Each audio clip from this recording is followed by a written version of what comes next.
The afternoon light over Galveston Bay was muted by thick fog, a pale curtain that softened the horizon and blurred the line between water and sky. Boats moved slowly, their engines humming low, as if aware that visibility was fragile and caution was necessary.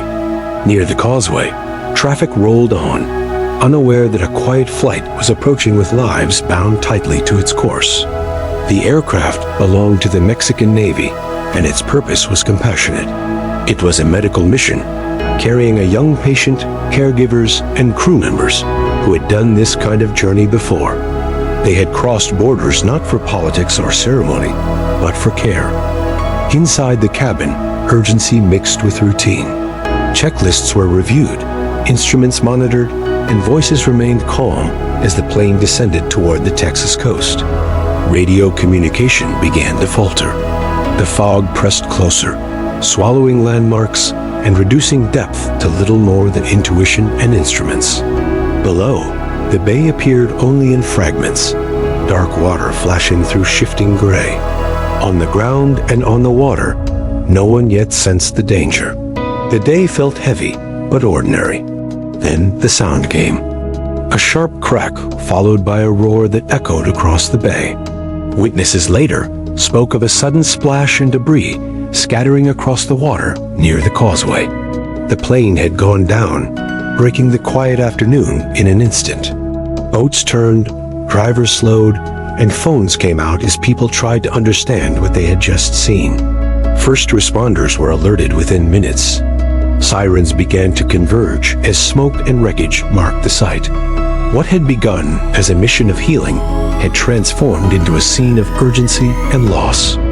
The fog still hung over Galveston Bay, now bearing witness to a tragedy that would ripple far beyond the water where it occurred.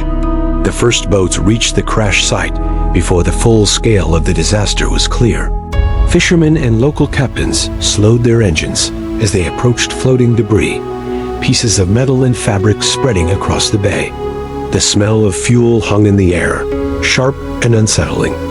In the water, survivors clung to wreckage, their movements weak but desperate.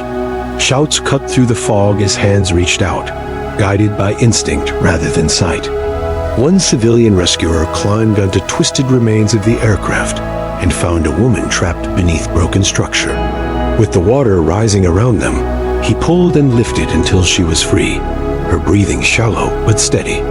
Others were not as fortunate. Some bodies were already motionless, drifting where the plane had struck the surface. The calm professionalism of the rescuers could not hide the shock written on their faces.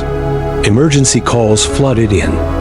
Fire departments, marine units, police, and the Coast Guard launched a coordinated response. Radio traffic captured urgency and confusion as teams tried to account for everyone who had been on board. The numbers did not match. Someone was missing. Ambulances waited near the shore as survivors were transferred from boats to stretchers. Paramedics worked quickly, checking vitals, speaking softly, offering reassurance amid the chaos. Nearby, responders marked areas of debris, careful not to disturb what would later be crucial for investigators. As the afternoon faded, search efforts intensified. Divers entered the cold water, scanning the murky depths beneath the causeway. The fog refused to lift, complicating every movement. What had started as a rescue slowly became a recovery. Officials confirmed multiple deaths, including a child who had been the reason for the mission itself. The bay, usually a place of commerce and calm, had become a site of mourning, holding stories that would soon travel across borders and into the hearts of grieving families. As night approached, the focus shifted from immediate rescue to careful search. Powerful lights cut through the fog, reflecting off the dark surface of the bay. Divers moved slowly, guided by ropes and signals, feeling more than seeing what lay beneath them. Each pass through the water carried both hope and dread. Somewhere below, one person was still unaccounted for. On land, officials began to piece together what was known. The aircraft had lost communication for several minutes before the crash. Weather reports confirmed what witnesses already felt. Visibility had been dangerously low, with dense fog reducing depth perception and hiding the horizon. Yet no conclusions were drawn. Investigators stressed patience, reminding the public that aviation accidents rarely have a single cause. News of the crash spread quickly beyond Texas. In Mexico, families waited anxiously for confirmation, refreshing screens and answering late-night phone calls. The mission had been one of mercy, coordinated with charitable organizations and medical teams. It was meant to save a life, not end several. The emotional weight of that truth settled heavily on everyone involved. Along the shoreline, responders took brief moments of rest. Some stared out over the water, replaying the sounds and images in their minds. Others focused on tasks, using routine to hold emotion at bay. The causeway traffic continued above them, a reminder that ordinary life rarely stops, even in the shadow of tragedy. By midnight, authorities confirmed the number of fatalities had risen. The missing person had not yet been found. Search efforts would continue into the next day. The fog finally began to thin, but clarity brought no relief. The bay was quieter now, holding the echoes of a mission that ended far from its intended destination. Morning arrived with a pale sky and calmer air, revealing the full scope of the scene left behind. Wreckage still floated near the causeway, marked by buoys and watched closely by patrol boats. The water looked peaceful again, almost indifferent, but those working the search knew what it contained. Divers returned to the bay at first light, methodical and silent as they resumed their work. Officials addressed the public with measured words. They confirmed the aircraft was part of the Mexican Navy and that the flight had been a medical transport. They spoke of cooperation between American and Mexican authorities, emphasizing respect for the victims and their families. Questions about responsibility and cause were met with caution. The investigation, they said, would take time. Recordings of emergency radio traffic began to circulate, revealing the raw urgency of the first response. Voices described wreckage, survivors, and the fear of fire on the water. Listening to them, it became clear how quickly the situation had unfolded and how little margin for error existed once the plane struck the bay.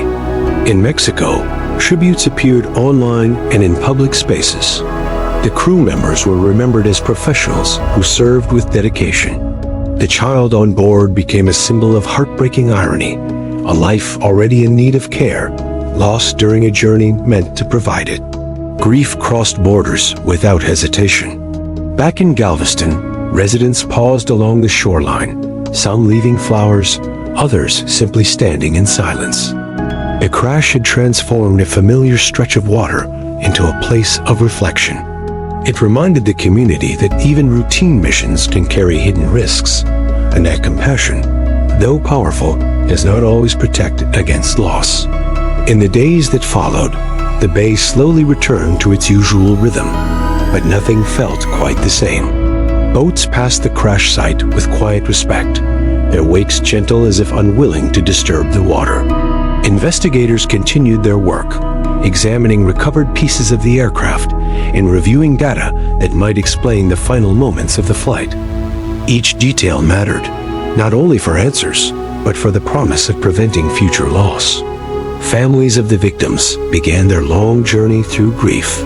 Some traveled across borders to identify loved ones. Others waited for remains and official reports. Statements released by the Mexican Navy spoke of honor, service, and sorrow. They emphasized that the crew had accepted the mission willingly, guided by duty and compassion. For the families, those words offered pride, but could not ease the emptiness left behind. In Galveston, the story became part of local memory. Residents spoke of the fog that afternoon and how quickly the ordinary turned tragic.